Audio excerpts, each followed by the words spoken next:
সীমান্তে উস্কানি, যুদ্ধ জিগের বাংলাদেশে সোশ্যাল মিডিয়া জুড়ে উস্কানি, ভারত বিদ্বেষী পোস্টে 6 লাভ ওপারে সোশ্যাল মিডিয়ার ওয়াল। পরিস্থিতির সুযোগে বাংলাদেশে ছড়াচ্ছে গুজব, কোথাও আবার ফাঁপা হুঁশিয়ারি। ইতিমধ্যেই ভারত বাংলাদেশ একাধিক সীমান্তে উত্তাপ ছড়িয়েছে। যুদ্ধ হাওয়া তৈরি সীমান্তে বাংকার বিজিবির।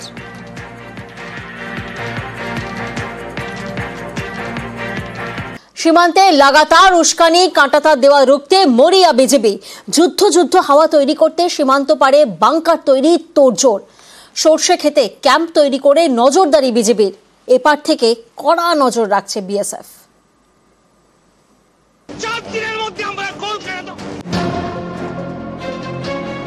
ক্ষমতা 4 আনা, উস্কানি 16 আনা, ওপার থেকে বারবার যুদ্ধ জিগির।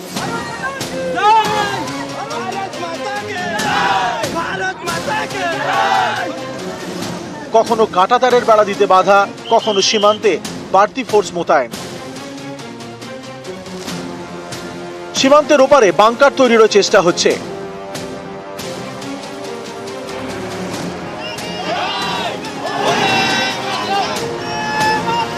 উত্তর 24 পরগনা, নদিয়া, মুর্শিদাবাদ, মালদা, যেখানে যেখানে কাঁটাতার নেই সেখানে সীমান্তের ওপার থেকে উস্কানি দিচ্ছে বিজিবি।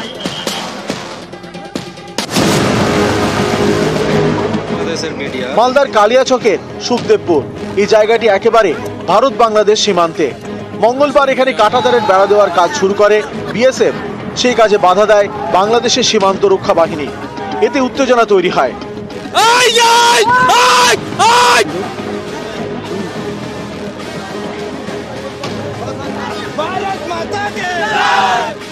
বুধবার ফ্ল্যাগ মিটিংও হয়, কিন্তু তাতেও জট কাটেনি। উল্টে সীমান্তে বেড়েছে বিজিবির সংখ্যা। সর্ষে খেতে ক্যাম্প তৈরি করে নজরদারি চালাচ্ছে বিজিবি। এসবের পাশাপাশি সীমান্তে বাংকার বানানোরও চেষ্টা করছে। এসব করে যুদ্ধ হাওয়া তৈরি করার চেষ্টা। উত্তর 24 পরগনার বাগদা সীমান্তের আবার অন্য কাহিনী। কোদালিয়া নদীর কিছু অংশ বাংলাদেশ দখল করেছে বলে সম্প্রতি হাস্যকর দাবি করে বিজিবি, যা ফুৎকারে উড়িয়ে দিয়েছে বিএসএফ। সেই সঙ্গেই বাড়িয়েছে নজরদারি। সীমান্তে উত্তাপের মাঝেই বৃহস্পতিবার বেনাপোলে বিএসএফ বিজেপি বৈঠক হয়। Well, meeting and all kinds of issues were discussed in a very nice atmosphere. कहीं हमारे बॉर्डर पे कोई प्रॉब्लम नहीं है, आप निश्चिंत रहिए इस चीज। आगे ছিল বিডিআর, বাংলাদেশ রাইফেলস, এখন সেটাই বিজিবি, বর্ডার গার্ড বাংলাদেশ।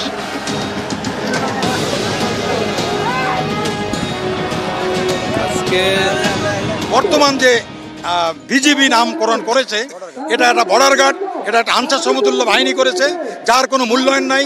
এবং এরা জানে না অ্যাডভান্স টু কন্ট্রাক্ট, তারা জানে না যে রণকৌশল কি।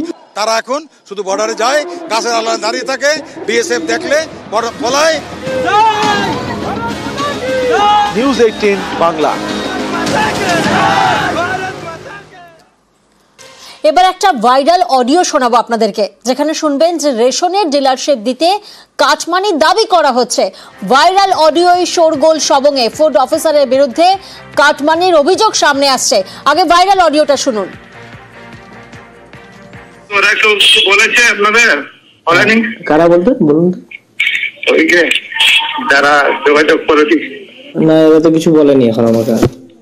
আচ্ছা, না, আমি সোম থেকে শনিবারের মধ্যে আমার পেমেন্ট করে দিতে হবে।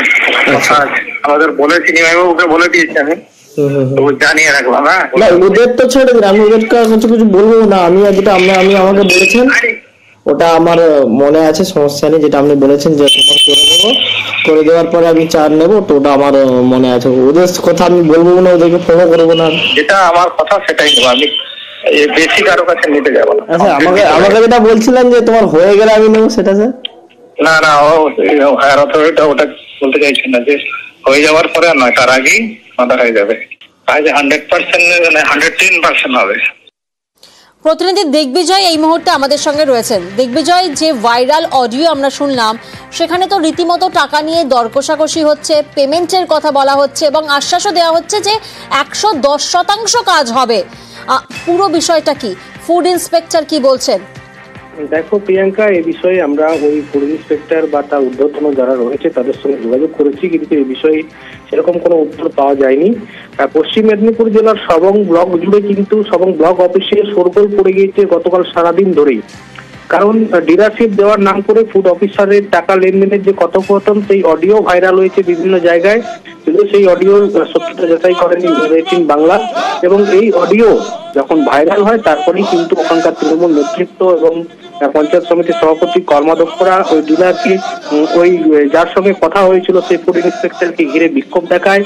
এরপরে সন্ধ্যেবেলা মহকুমা অফিস থেকে ফুড ডিপার্টমেন্টের আধিকারিক এসে এই সমস্যার সমাধানের উদ্যোগ নেন এবং একটি বৈঠক হয়।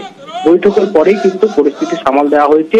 যদিও এ বিষয়ে কর্মাধ্যক্ষরা এবং ব্লক তৃণমূল সভাপতি আবু কালাম বক জানিয়েছেন যে ইতিমধ্যে এই অডিও ভাইরাল হয়েছে যেখানে টাকা লেনদেনের গল্প আছে, সেক্ষেত্রে ওই ফুড ইন্সপেক্টরের শাস্তির দাবি করেছেন। এই নিয়ে মহকুমা অফিস থেকে যিনি এসেছিলেন ফুড ডিপার্টমেন্টের, তিনি বলেছেন জেলায় একটি অভিযোগ করা হয়েছে, পুরো বিষয়টি খতিয়ে দেখা হবে আদতে কি হয়েছিল। অডিও ভাইরাল হতেই সরব শাসক দল, অভিযুক্ত ফুড ইন্সপেক্টরের শাস্তির দাবিতে ব্লক অফিসে বিক্ষোভ দেখানো হয়। তবে এই ঘটনায় মুখ খুলতে নারাজ অভিযুক্ত ফুড ইন্সপেক্টর। অভিযোগ খতিয়ে দেখে ব্যবস্থার আশ্বাস খাদ্য দফতরের আধিকারিকের। 6টা জায়গা নতুন করে রেশন ডিলার হবে তার একটা অর্ডার এসেছিল। অবিলম্বে এই 6টাকে নতুন করে ইনকোয়ারি করতে হবে এবং এই ফুড ইন্সপেক্টরকে শাস্তির ব্যবস্থা করতে হবে।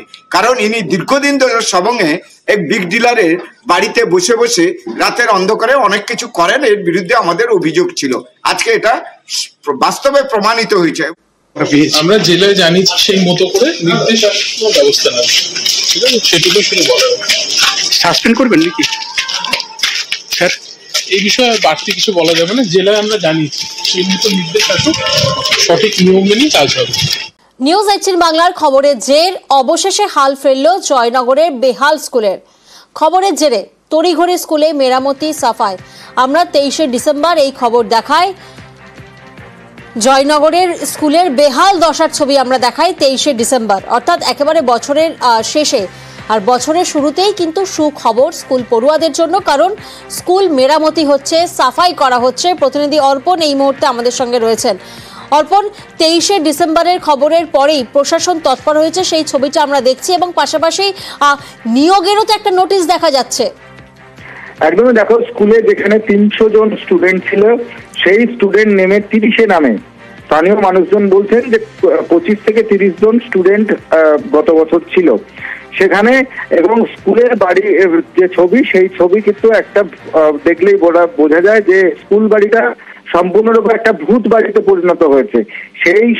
এই খবর দেখানোর পরেই প্রশাসনের তরফ থেকে তৎপরতা লক্ষ্য করা গিয়েছে। সেখানে 3 জন শিক্ষক নিয়োগ করা হয়েছে, যে প্রধান শিক্ষক ছিল না সেখানে প্রধান শিক্ষক নিয়োগ করা হয়েছে। এবং 1 বছরেই দেখা যাচ্ছে যে 30 জন যেখানে ছাত্রছাত্রী ছিল, এবছর সেখানে 60 জন ছাত্রছাত্রী মোট এখনো পর্যন্ত অ্যাডমিশন নিয়েছেন। এবং সব থেকে আরো একটি ভালো খবর, যারা ইংরাজি মাধ্যম স্কুলে ভর্তি হয়েছিলেন যেসব ছাত্রছাত্রীরা, তারাও কিন্তু সেই ইংরাজি মাধ্যম স্কুল ছেড়ে এই স্কুলে তারা ভর্তি হচ্ছেন। যেমন অভিভাবকরা তারা এই স্কুলের প্রতি আস্থা তাদের বেড়েছে, তেমন যারা এলাকার মানুষজন যারা প্রথম আশ্বস্ত হয়েছেন প্রশাসনের এই তৎপরতা দেখে। গত বছরের থেকে এবছর যেটুকু যা পরিবর্তিত হয়েছে, এলাকার মানুষজন প্রত্যেকেই আন্তরিকভাবে চেয়েছে যে স্কুলটা বাচ্চাদের অন্তত ভবিষ্যৎ গড়ার কাজে ব্যবহৃত হোক। আর আজকে যেটুকু হয়েছে সেটুকু তারই ফলশ্রুতি। আরও 2 জন মাস্টারমশাইকে দিয়েছে নগর বিদ্যালয় পরিদর্শক মহাশয়। সেখানে মোট এখানে 3 জন স্টাফ আছি আমরা। আগামী দিনগুলোতে আশা করি ঝিগড়া হয়তো একটা জায়গা করে নেবে। নিউজ 18 চ্যানেলকে অসংখ্য ধন্যবাদ। স্কুলের উন্নয়নের জন্য যে সমস্ত এই যেমন আজকের মেঝে হচ্ছে, এইরকম বিভিন্নভাবে মাস্টারমশাইরা যেভাবে উদ্যোগ নিয়েছেন, বিভিন্ন জিনিসপত্র চেয়ে নিয়ে স্কুলের জন্য আনছেন, সত্যি খুব আনন্দের, খুবই গর্বের। আগামী দিনে এই স্কুলটা আমাদের সময় যেমন ছিল, আশা করব এই শিক্ষক মশাইরা সেই জায়গাটায় ফিরিয়ে নিয়ে যাবেন।